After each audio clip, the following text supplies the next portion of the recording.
नमस्कार दोस्तों, मैं हूं अर्चना त्यागी। एक बार फिर से आपके साथ हिंदी लेखक परिवार के यूट्यूब मंच पर और आज प्रस्तुत कर रही हूं वरिष्ठ साहित्यकार श्री हरिप्रकाश राठी जी की एक और कहानी जिसका शीर्षक है जीत। इस कहानी को उनके कहानी संग्रह पहली बरसात से लिया गया है। मीना और महेश की दुश्मनी सारे मोहल्ले में मशहूर थी। यह भी कैसी दुश्मनी हुई? दो दादाओं की, दो पहलवानों की, दो राजाओं की, दो उस्तादों की एवं यहाँ तक कि दो स्त्रियों की दुश्मनी के बारे में तो बहुत सुना है, पर एक लड़के एवं लड़की के बीच ऐसी गहरी दुश्मनी हो कि मोहल्ले में चर्चा का विषय बन जाए, ऐसा तो सुनने में नहीं आया। क्या कुछ लोगों में जन्मजात बैर होता है? पशुओं में तो ऐसा अक्सर देखा गया है, जैसे कुत्ते और बिल्ली में, बिल्ली और चूहे में, सांप और नेवले में एवं अन्य अनेक जानवरों तथा पक्षियों में जन्मजात बैर होता है। पर वहाँ तो बात शक्ति परीक्षण की है। जिन जानवरों में शक्ति परीक्षण हो चुका है वहाँ बैर नहीं होता है, लेकिन जहाँ शक्ति परीक्षण चल रहा है दोनों स्वयं को एक दूसरे से अधिक शक्तिशाली एवं चालाक सिद्ध करने पर आमादा हैं। मनुष्य भी तो मूलतः जंगल से आया है। सभ्य, सुसंस्कृत एवं शहरी हो जाने पर भी उसके अवचेतन मन का जंगल अभी मरा नहीं है। यहाँ भी शक्ति परीक्षण जारी है। छोटे स्तर पर दो मनुष्यों, दो समूहों के बीच, तो वृहत स्तर पर दो समुदायों, दो राज्यों एवं अंततः दो राष्ट्रों के बीच। जब तक मनुष्य के अवचेतन मन का जंगल जिंदा है, फसाद, दंगे एवं युद्ध होते रहेंगे। हाँ, उनका रूप भिन्न हो सकता है। महेश ने अभी अभी 20 वर्ष पूरे किए हैं। ऐसा छैला, बांका जवान चिराग लेकर ढूंढने पर भी न मिले। पूरा 6 फुटा है, तीखी नाक, रत्नारी आंखें, चेहरे पर रुआब और भीगी मूछें देखकर अच्छे अच्छे को पसीना आ जाए। जवानी का समुद्र मानो हिलौरे मार रहा हो। नित्य सुबह 1 घंटे कसरत करता है, इसीलिए उसकी छाती चौड़ी, कंधे पुष्ट एवं दोनों बाजुओं पर मछलियां फड़कती हैं। पूरे मोहल्ले में उसकी दादागिरी चलती है। उसके नस नस से बहादुरी टपकती है। एक बार उसके मोहल्ले के बुजुर्ग गोपीनाथ के साथ दूसरे मोहल्ले के दादाओं ने दुर्व्यवहार किया। उस शाम गोपीनाथ किसी से मिलकर आ रहे थे। दूसरे मोहल्ले के गुंडों ने उस रोज दारू छक रखी थी। एक गुंडे ने दूसरे से कहा, यह किस मोहल्ले का बुढ़ा हुआ रे? दूसरे ने बहकते हुए उत्तर दिया, महेश के मोहल्ले का। सभी महेश से जले भुने थे। एक ने गोपीनाथ की छड़ी छीनी, दूसरे ने घड़ी, तो तीसरे ने पर्स छीनकर चलता किया। बुढ़ा बेचारा राम राम करते हुए भागा। महेश को इस घटना का पता चला तो उसकी आंखों से चिंगारियां बरसने लगी। उसी दिन अकेला हाथ में लाठी लेकर वह उस मोहल्ले में गया। वहां उन सभी की ऐसी धुनाई की कि सांप सूंघ गया। देखने वाले बताते हैं कि महेश सूरमा की तरह अकेले भिड़ गया। उसका रण कौशल देखते बनता था। इसके बाद तो उस मोहल्ले में ही नहीं, उसके स्वयं के मोहल्ले में उसकी धाक जम गई। जैसे हर दादा के कुछ पट्टे होते हैं जो भाटों की तरह अपने दादा के गुण बखानते रहते हैं, महेश के भी कई पट्टे हैं। यह सभी महेश के नाम से रोटियां सेकते हैं एवं अपने उस्ताद के गुणों का ढोल पीटते रहते हैं।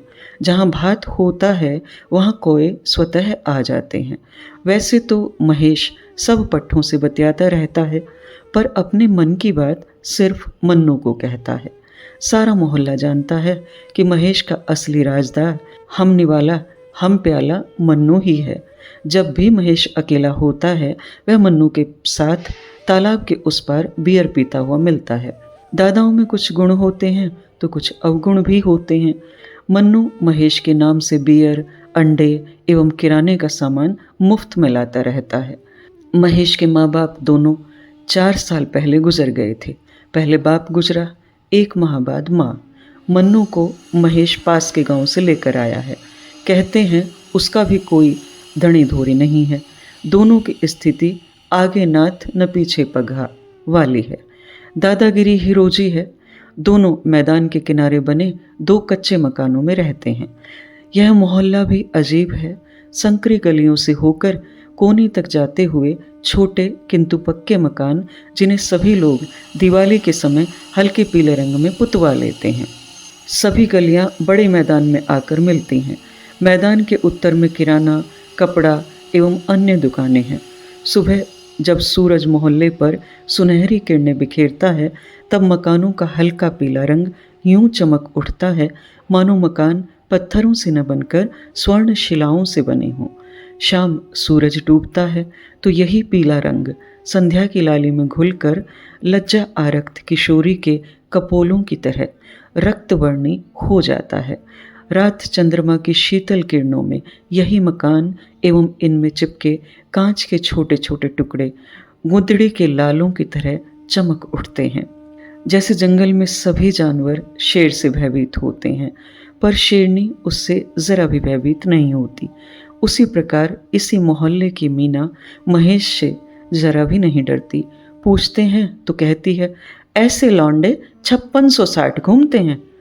जहाँ मोहल्ले की दूसरी लड़कियां महेश के समीप होकर निकलने से कतराती हैं, मीना आंख मिलाकर कहती है, यह दादागिरी कीड़े मकोड़ों को बताया कर, जिस दिन मुझसे पाला पड़ेगा सियार की तरह दुम दबा कर भागेगा।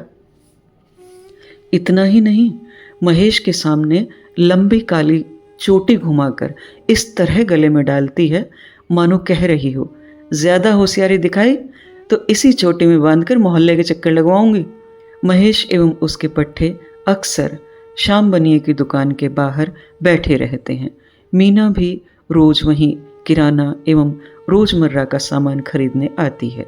मीना इसी मोहल्ले में वर्षों से रहने वाले श्यामलाल मास्टर की पुत्री है, जो यहाँ से कुछ दूर स्थित सरकारी स्कूल में अध्यापक हैं।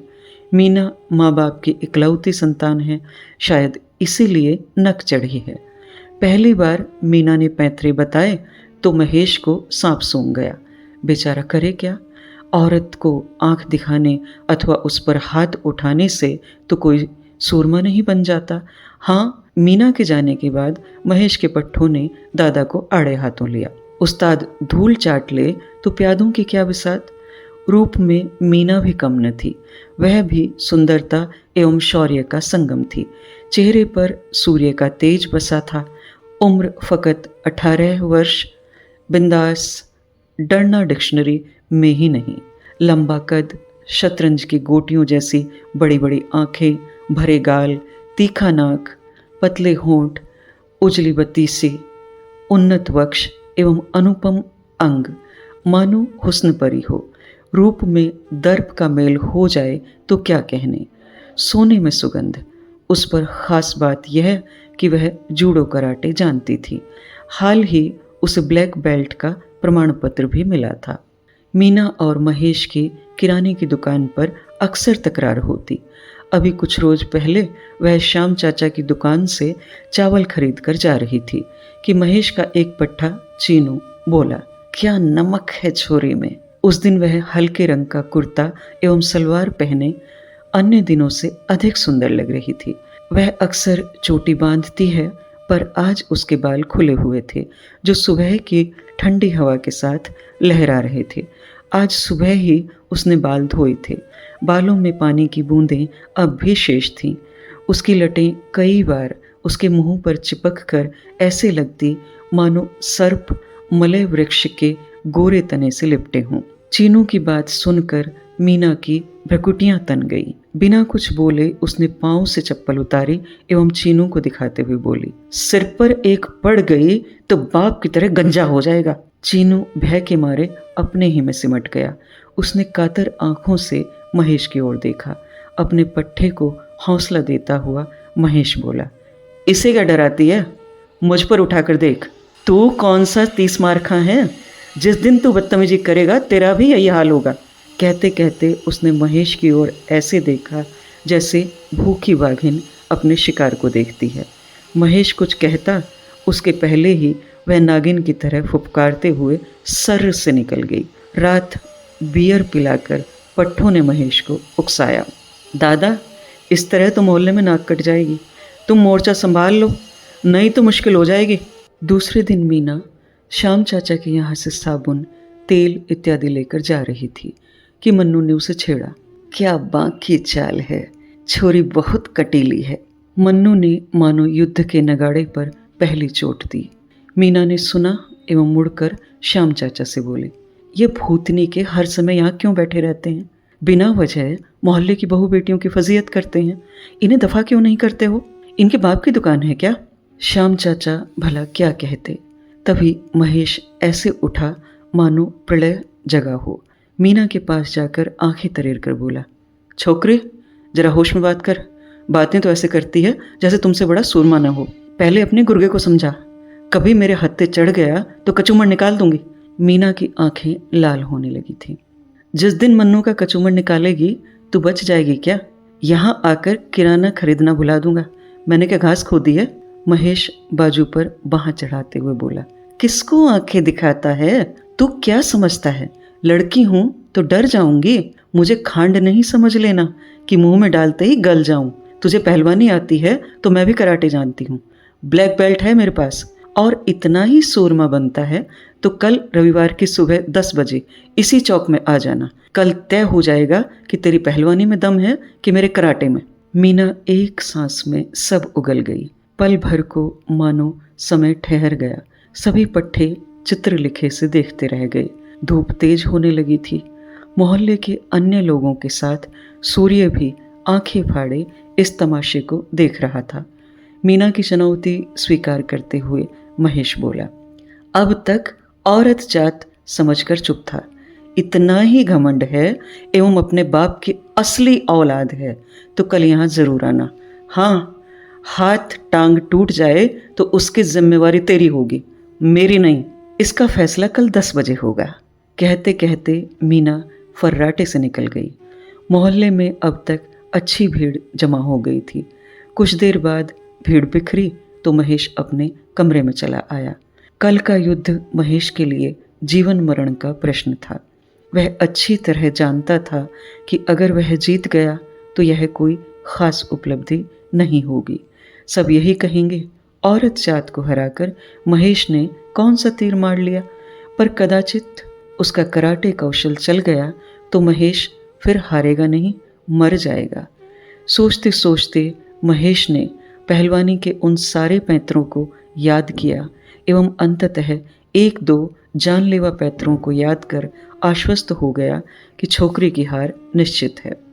बस एक बार हाथ में आ गई तो उसकी हड्डी टूटना तय है। पूरे मोहल्ले में यह बात चर्चा का विषय बन गई। जितने मुंह उतनी बातें। लोग उस सुबह का इंतजार करने लगे जब ऐसा हसीन युद्ध देखने को मिलेगा। पूरा मोहल्ला जानता था कि यह लड़ाई मात्र एक औपचारिकता है। महेश किसी हालत में यह लड़ाई नहीं हारेगा। फूलों की टहनी भी क्या कभी हीरे को छेद सकती हैं? उस रात चांद भी उस मोहल्ले के ऊपर से गुजरा तो कुछ पल ठहर गया। क्या वह भी किसी घटना का चश्मदीद गवाह बनना चाहता था?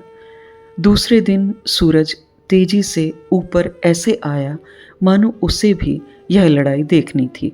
बस 10 बजे तक सारा मोहल्ला, क्या लड़के क्या औरतें, यहाँ तक कि बड़े बूढ़े तक मैदान में इकट्ठा थे। भीड़ के चेहरे पर विस्मय के चिन्ह स्पष्ट थे। एक एक क्षण युग के समान बीत रहा था। ठीक 10 बजे महेश ताल ठोकते हुए बनियान एवं लुंगी पहने मैदान में ऐसे आया जैसे सूर्य बादलों के पर्दे को फाड़कर निकला हो। उसकी लाल आंखों से शौर्य एवं साहस टपक रहा था। सारा मोहल्ला, यहाँ तक कि पेड़ पौधे एवं कुत्ते तक स्तब्ध खड़े आज की लड़ाई देखने को आतुर थे। 15 मिनट बीत गए, मीना नहीं आई। मोहल्ले वालों में कानाफूसी होने लगी। औरत जात महेश को यूं ही ललकार गई। भला कभी औरत की हिम्मत हुई है ऐसे पहलवान से लड़ने की? महेश के पट्टे फब्तियां कसने लगे। बड़ी सूरमा बन रही थी, निकल गई ना टैं। वे जोर जोर से हंसने लगे। ऊपर आसमान का सूरज भी निराश होकर बादलों में छुप गया। सूरज जब बादलों को चीर कर निकला तब 10:30 बजे थे। तभी मानो बिजली कौंधी। मीना सफ़ेद कुर्ता एवं पायजामा पहने सिंघनी की चाल से मैदान के बीच आई। उसके कमर पर काला बेल्ट एवं सिर पर लाल फीता बंधा था। उसे देखते ही महेश ने मोर्चा संभाला। ताल ठोक कर उसने दोनों पंजे आगे किए। भीड़ सांस रोके यह सब देख रही थी। कुछ पल के लिए मैदान में सन्नाटा छा गया, लेकिन यह क्या, मीना बिजली की गति से उछली एवं अपनी दोनों टांगों द्वारा तेजी से महेश की छाती पर वार किया। एक अद्भुत चमत्कार हुआ। महेश के मुंह से एक चीख निकली एवं वह वहीं बेहोश हो गया। आज मोरनी सांप को खा गई। मीना ने दोनों तरफ एक एक बार गर्दन घुमाकर अपने बाल हवा में लहराए एवं जैसे आई थी वैसे ही गर्वीली चाल से अपने घर चली गई। जाते हुए उसकी आंखें विजय दर्प से चमक रही थी। सारे मोहल्ले ने दांतों तले अंगुली दबा ली। ऐसी फजीहत तो भगवान किसी पहलवान की न कराए। महेश के पट्ठों के मुंह लटक गए। लोग तरह तरह की बातें करने लगे। बड़ा सूरमा बनता था, यह तो मिट्टी का शेर निकला। भीड़ में से एक बूढ़ा बोला, बहुत होशियार कौवा, एक दिन विष्ठा में चोंच मारता है। दूसरे ने सुर में सुर मिलाया, लाख जाए पर साख न जाए, बेचारा अब क्या खाकर यहाँ आएगा। इस बार भीड़ में से एक औरत बोली, आज तो औरत जात की इज्जत तूनी हो गई, लाख मोल वाला मर्द खाक का निकला। पहली औरत की सहेली ने उसका साथ दिया। महेश के पट्टे एक एक कर सरकने लगे। मन्नू ने महेश पर पानी छिड़का तो महेश आंखें मलते हुए उठा, लेकिन अब वहाँ क्या बचा था।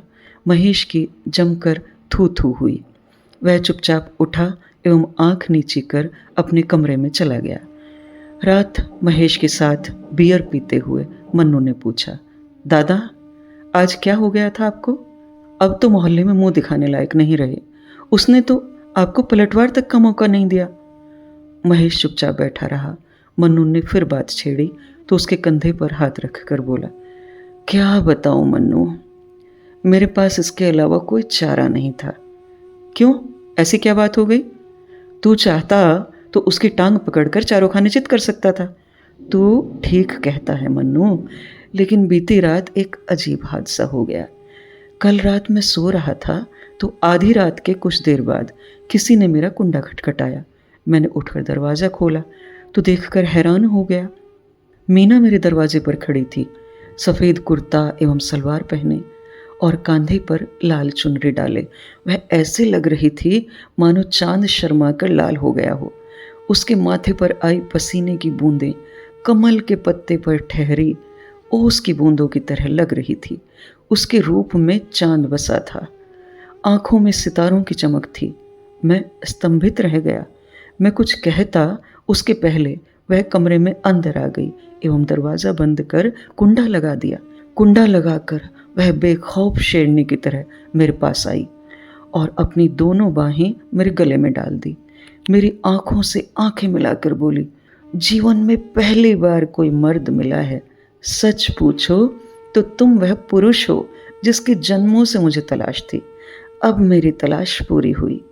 इतना कहकर बेखौफ वह आगे बढ़ी एवं देखते देखते मेरे होठों पर एक चुंबन जड़ दिया। ओह, उस चुंबन में कैसा अथाह सुख था। पल भर में मेरी आत्मा के आकाश पर सहस्त्रों बिजलियां कौंध गई। उसके ओठ कितने मादक, कितने गर्म थे। उसके रूप एवं जोश का मैं क्या बखान करूं। मेरे पास कहने को क्या बचा था। मैंने बस इतना ही उत्तर दिया, मैं भी तुम्हें मन ही मन चाहता हूँ। मेरे चुंबन का फिर क्या प्रतिदान दोगे? वह हंसते हुए बोली। उसका चेहरा एक अबूझ रहस्य से भरा था। उज्जवल हंसी से उसका चेहरा ऐसे खिल उठा जैसे रंभा अपने रूप की मोहिनी डालकर मुझे वश में करने आई हो। मैं उसका मतलब समझ गया। इस बार मैं उसे चुंबन देने बढ़ा तो उसने मेरे होठों के आगे अपने कोमल हाथ रख दिए। मैं नशा चढ़े हुए शराबी की तरह अधीर हो रहा था। कुछ देर पश्चात मेरे बालों में अंगुलियां घुमाते हुए वह बोली, इस चुंबन को लेने के पहले तुम्हें एक उपहार देना होगा। कैसा उपहार? कहो तो जान दे दूं। कल सुबह लड़ाई प्रारंभ होते ही मैं उछलकर तुम्हारी छाती पर झूठ मूठ की एक लात मारूंगी, तुम चिल्लाकर नीचे गिर जाना। क्या प्रेम का इतना मूल्य भी नहीं दोगे? दूसरा चुंबन तुम्हें उसके बाद ही मिलेगा। यह कहकर वह मुड़ी एवं कुंडा खोलकर तेजी से चली गई। दूसरे दिन जो कुछ हुआ वह तुम और सारा मोहल्ला जानता है। मन्नू की आंखें विस्मय से फैल गई। साहस बटोर कर बोला, लेकिन अब तुम सारी प्रतिष्ठा हार गई। तुम प्रतिष्ठा की बात करते हो, मैं तो दूसरे चुंबन के लिए जान हारने को तैयार हूँ।